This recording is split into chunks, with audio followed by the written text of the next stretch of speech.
Hello and welcome to this episode of ThePrint Mind Over Matter. Whenever people hit puberty, there's always this sense of idea that kids are becoming unruly, that they are suddenly becoming battameez, and that they are, talking back to their parents. But what actually happens when a girl or a boy experiences puberty? Because there is definitely physical changes that are occurring in their body, and which by default also results in a change in what is happening in their minds. But in India, we do not usually have a lot of conversations around bodies, especially when it comes to children. And we do not even try to understand that this person has entered into a new phase of their lives. So to talk about what happens to teenagers during their puberty and how and what are the pressures that they experience in terms of mental wellness, I have with me today Kamna Chhibber, who is a clinical psychologist and who will talk to us about what kind of help can we extend to teenagers when they are grappling with a variety of issues. Hello Kamna, welcome. Thank you so much for having me here today. Let's start with the beginning, that when puberty hits, and we've all gone through it by now at least. Yes. And we've all experienced a certain kind of change in our bodies, and sometimes we don't have anybody to talk to us, including our parents, or sometimes even in schools, because it's such a hush topic. For girls experiencing their first period sometimes, for men experiencing changes in their bodies, becoming aware of, let's say, sometimes the reproductive organ, something as basic as that also becomes an area of conflict in their mind. So could you tell us more about that? Absolutely, and you're so right that often these topics are not really talked about much. There is a lot of hesitation, there is a lot of taboo. We look at changes as being something either really bad or extremely difficult, and people tend to have in their own mind certain ideas which prevent them from being able to even discuss that, okay, I am going through something. And we would imagine that, children and adolescents, they should be going through a certain very linear kind of a trajectory, but that's not the case. Right. While they're experiencing a lot of changes in their bodies which relate to hormones, they're also going through a lot of experiences which are happening within the spaces that they occupy. Whether it's at school, whether it's at home, through the media that they're consuming, they're constantly being bombarded with a lot of information.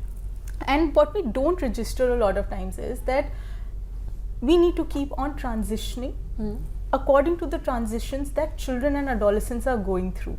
So when they're hitting their puberty, the age group around when they're hitting puberty, typically you see that they want or they seek greater independence. They want to start looking at being able to express what they think and feel. They want to be able to share that my ideas can be different from yours. उनको लगता है कि अगर मैं कुछ सोच रहा हूँ, कुछ सोच रही हूँ, हमारे जहन में कुछ है, वो चीज़ को एक्सप्रेस करना के परमिशन मिलना चाहिए. It should be okay for my family, for my friends to be able to accept that. Now what ends up happening is that we are used to a certain way of parenting or a certain way of teaching, and we do not recognize that now the shift needs to happen wherein I'm incorporating these changes that my adolescent is going through. So I may need to now have conversations. I may now need to have discussions. सिर्फ हाँ बोलना या ना बोलना will not be sufficient. जो हमारे सामने बच्चा है उनके साथ हमें शायद एक पूरे कॉन्वर्सेशन में एंगेज करना पड़ेगा to be able to understand उनके एक्सपीरियंसेस क्या है. इन सिचुएशंस में जिस तरह से as adults we get angry, we get irritable, sometimes we feel sad, sometimes we feel low. Adolescents, because of the changes they're going through in their bodies, experience far many more fluctuations. Right. They also need time to adapt and adjust because the body is going through changes. It's an alien experience for them as well. And if, say for instance, for a certain child those changes are coming in at an earlier age as compared to their peer groups, there's a lot of comparison and a discomfort which is experienced. उनको लगता है मेरे साथ कुछ अलग हो रहा है, मेरे साथ क्यों हो रहा है, ये वाले सवाल भी आते हैं, जिसकी वजह से बच्चे कई बार घबरा जाते हैं, उनको गुस्सा आता है, उनको लगता है कि आप लोगों ने मेरे साथ कुछ गलत किया है या फिर मेरे अंदर कुछ गलत है. A lot of those kind of things are happening at this age, to which often we don't know how to respond, and we need to start looking at building our own sensitivity, our own understanding to be able to respond more appropriately to children and adolescents when they're going through these phases. So I'll come to something that you said, that I feel like what you're also saying, please correct me if I'm wrong, that there also needs to be an atmosphere where, I mean, obviously, like we often give the example of plants, right? They die out. Why? Because they don't have the right atmosphere in which they can sort of grow. But it is in an average Indian family, let's say a middle class family, sometimes they don't find this kind of environment where, जो होना चाहिए, जो बातें होनी चाहिए वो हो नहीं पा रही है. कभी कभी then we look at schools, right? Because वहाँ सारे दोस्त सारे मेरे ही एज ग्रुप के लोग हैं. Do you think so? How important do you think then is having a counselor? But then there is also like, I don't mean it as a mandate कि अब हर स्कूल में एक होना चाहिए, so there है. Right. You know, I mean it more in terms of like maybe have sessions where they're at least given a space where they can talk. Obviously I understand even एक बड़े group में it's not easy for people to speak up because again like you rightly pointed out, everybody gets their hope, whatever the experience is, it happens in different ages sometimes, तो सबका होगा भी नहीं.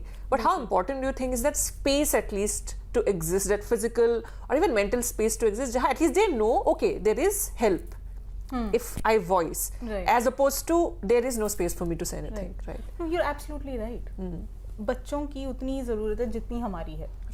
अगर हमको लगता है कि हमारे पास एक इंसान होना चाहिए या ऐसी जगह होनी चाहिए, दोस्त होने चाहिए, काम पे स्पेस होनी चाहिए जहाँ पे we can go and talk about our concerns, mentors हैं, एडवाइजर्स हैं, काउंसलर्स हैं, जो भी हैं. Similarly, children and adolescents need the same space as well. Right. The environment that we are creating around them is of critical importance. Right. And the role cannot be just of the counselors. The role cannot be just of one or two people who get identified, like you said, कि सिर्फ mandate नहीं हो सकता कि school में आपने counsellor को बिठा दिया, उन्हीं के पास आप जा सकते हो. It's about the general conversations which are happening.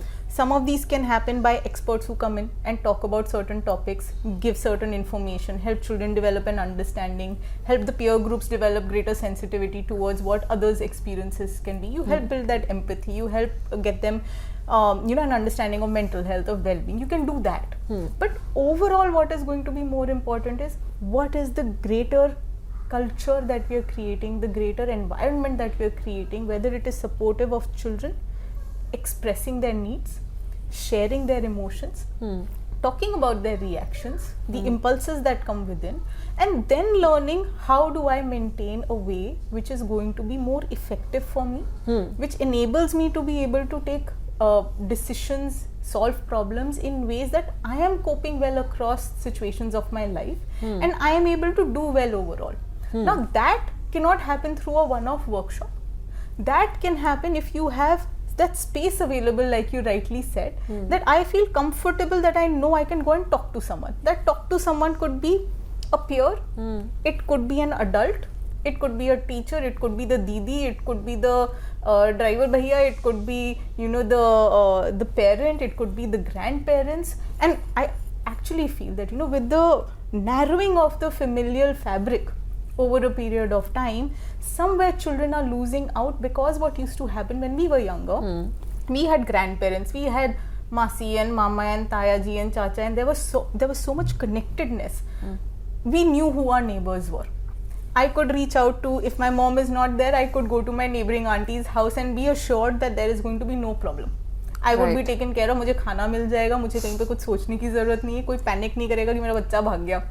Right, yeah. Those comforts somewhere have gone missing because we are changing the culture around us also. Right. That rootedness, if an adult is not experiencing it, how will a child experience it? And we need to bring some of those pieces back, because those are the conversations also which help children and adolescents. And yes, they should be aware of what are the resources that a school is providing them, no doubt about it. They should know about helplines which are available. If they are using social media, they should know that what are the recursive measures which are available that children can look at, adolescents can look at. If they experience some sort of bullying, trolling, what does the social media application provide as ways in which they can be protected and safeguarded? Who are the adults that they can talk to? So we need to inform them, educate them. We also need to tell them that if you come to us with the problem, we will not lash out at you. Because oftentimes that's the reaction which stops a child or an adolescent from confiding, क्योंकि उनको डर लगता है, घबरा जाते हैं, anxiety हो जाती है कि अगर मैंने बोला तो मुझे डांट पड़ेगी, बेहतर है बताओ ही मत, देखा जाएगा. क्योंकि कॉन्सिक्वेंशियल थिंकिंग उतनी डेवलप नहीं है. यू डोंट अंडरस्टैंड कि आपने एक चीज़ नहीं बताई तो उसका क्या सीक्वल होगा, how are things going to get impacted for the long run. So they prevent a smaller problem but land up in a much larger issue. So creating those channels, you're right, is very, very important. Okay, so since you mentioned social media, I'll come to it. Now we live in a hyper digital age. I mean, सबके पास हम थोड़ा सा free time मिलता है, हम सब reels पे होते हैं. Let's just all accept that. But one of the things that I have also been noticing is there's a lot of sexualization of teenagers, right? Like एक time पे, you know, we used to have those controls in our parents कि आप कुछ shows, कुछ books नहीं पढ़ेंगे. आज की date पे उस level का censorship या control जो भी बोला जाए is not possible for parents, for because smartphones will give you access. Children will find access way around it. They are smarter any day than us in terms of when it comes to tech. So, but what happens when they constantly are bombarded, because there is the hormones, the impact of hormones, then there is this atmosphere where, you know, the parent is also struggling to be able to provide a safe space. I'm not saying that the parents are to blame, because they are also first time parents. They have no idea what to do, right? But what happens when they constantly see, right from a certain age, that a certain kind of body is the desirable body, or a certain kind of lifestyle? Because one of the problem of social media is that while I do understand it can be also a very democratic space where everybody can express, it can also very quickly become a very, very elite space jahan you might not relate and yet there is a pressure to fit in, right? So uska kya, like, what is the kind of impact it has, and how do these then, you know, how then a teenager can sort of navigate it? Because clearly it's impossible to block out the social media itself. Absolutely. Right? So what I understand is you'll have to learn how to navigate. But जब इस level का pressure हो कि आपको एक तरीके का दिखना है, yeah, what you also meant, there's trolling of course on top of it. So like how does that, how can that be addressed, let's say?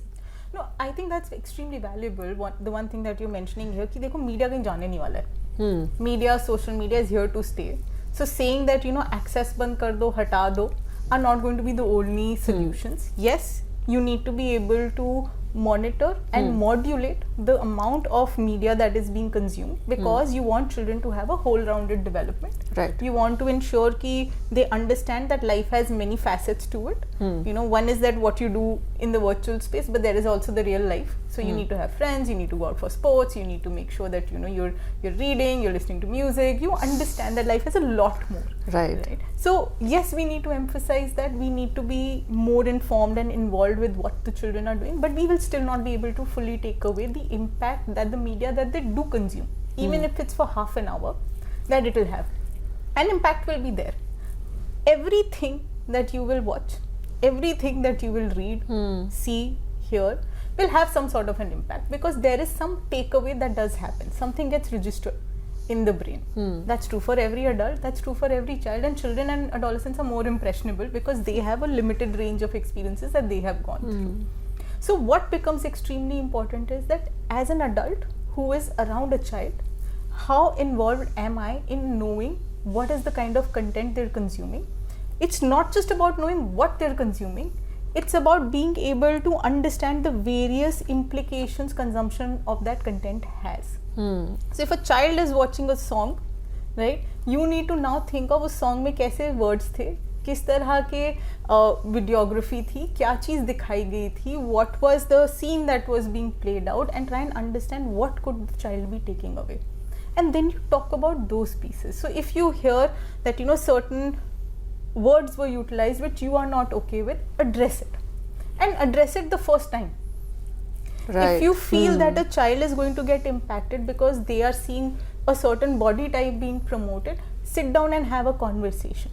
Why is that body type promoted? Who is benefiting from that kind of a message? Why is it that we want these certain images to get projected? Could there be a different way, or could there be a different type of experience or a body type which is also okay?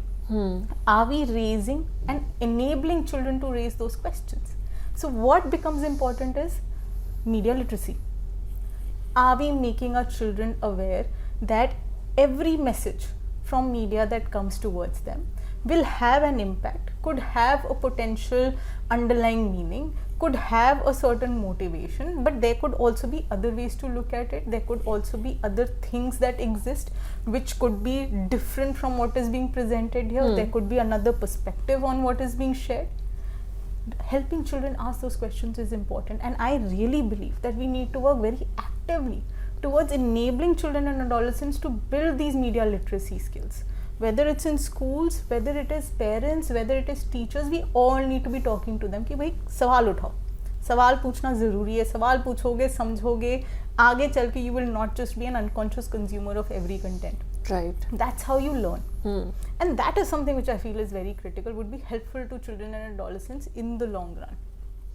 So, this will be the last question, but this I feel is important because we've been talking about, okay, you know, how teenagers feel and what. I want to know, okay, I may not be the immediate caregiver of a child or a teenager, but I may know somebody that I could be somebody who's interacting, like you said, I could have a neighbor, right? So what is, and I'd like to believe that I am also part of the society. I can't just be like, oh, it's the society, and then put myself outside of that. Absolutely. So if I also want to help out, like in some way, or in generally, because we do say that oftentimes it's not simply the television or social media. True. What are we seeing in society? How our parents are responding to a situation, you know, a road rage or whatever, you know, just a random example. So how can we sort of beyond the classrooms, beyond homes? Because obviously the child is not just going to be in a school classroom, you know, tuition class, tennis class. He's going to be out there in multiple spaces. So how can we ensure, even as a society, even as individuals, that they do find a safe space where they're not reacting? Because what happens often, I think with us, because I'm a journalist now, you know, when I was on the other side, and I would also look at certain incidents and be like, a child has done that, a teenager has done that, because we only see the final action. Absolutely. We never go back to understand, okay, what is the reason? Where did it come from? Did this person watch a lot of movies? Did this child actually experience violence at home, which is why it's replicating? So what can we actually as a society do, you know? Lots. Lots. And I think that's important for us to understand that there is actually lots that as a society we can do, and the basics somewhere start from becoming more aware of what are we doing as members of society which could be contributing or adding to the problem. A lot of times we find it so easy to raise our finger and point towards the other. Like जब हम छोटे थे तो बोलते थे कि अगर एक उंगली ऐसे दिखाओ तो चार उंगलियां आपकी तरफ है, right? That is actually true, because there are enough actions that each one of us is taking which could be impacting people around us. Those people includes children and adolescents. So if today I choose to use a foul word, जिसने भी सुना मेरे आसपास, उन सब पे असर आएगा. What will happen? एक desensitization हो गया. उनको लगा कि ये हम word use कर सकते हैं. दूसरा, उसका जो इम्पैक्ट आता है इमोशनली, कहीं ना कहीं पे वो डल डाउन हो रहा है. तीसरा रजिस्टर हो रहा है कि अगर एक ही अडल्ट यूज कर सकते हैं इस वर्ड को, तो हम भी कर सकते हैं. Why should there be a difference, right? Because we are talking about equality, we are talking about, you know, what adults do, children should listen to them. They will certainly pick it up, right? So as an adult living in society, I need to become more aware of my actions. Whether it is the word that I use, whether it is the way that I conduct myself, whether it is the clothes that I'm wearing, right? There needs to be a conscious understanding of every action that I'm taking and the impact it can have. That is the first part. I think the second part is that somewhere we need to lose our inhibitions about being able to speak of what we are seeing in front of us. We really take a step back, by 100 steps in fact, when we see that there is something which is going on and हम सोच रहे थे कि you know ये तो दूसरे की problem है, मुझे क्यों इसमें पढ़ना है. So even if you yourself don't directly parent a child, right, or are involved directly in their life, but say for instance your sibling has, you know, a young child, and you can see that there is something which could be a matter of concern, choose to raise that concern.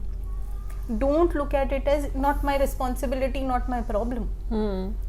Make it, you don't have to get intrusive about it, but you can certainly flag a concern to another person. That is another way in which you can become more accountable. And I think the third aspect that which is very important is that, are we beginning to also empower children and adolescents or not? And empower them by being willing to listen to them. And that communication can come to us in any form, and we really need to become more aware of it.